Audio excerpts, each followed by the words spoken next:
বন্ধুরা, রশিদ সাহেব ছিলেন একজন গরিব মানুষ। মাটি কেটে দিনমজুরির কাজ করে কোনো মতে সংসার চালান। একমাত্র মেয়ে হুমায়রা তাকওয়া পরায়ণ, পর্দাশীল, কোরআন হেফজ করছে স্থানীয় মাদ্রাসায়। বয়স হয়ে গেছে মেয়ের, চারপাশ থেকে কথাবার্তা আসছে, বিয়ে দাও।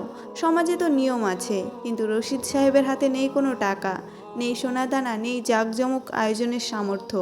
রাতে তিনি মসজিদে গিয়ে সিজদায় পড়ে কাঁদলেন, হে আল্লাহ, আমি গরিব, কিন্তু মেয়েটা তো তোমারই বান্দি। তুমি যদি চাও, তুমি চাইলে সব সম্ভব।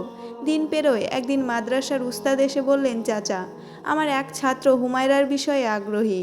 ছেলেটা হাফিজ, দিনদার, এবং বিয়েতে কোনো দেনমোহর ছাড়া কিছুই চায় না।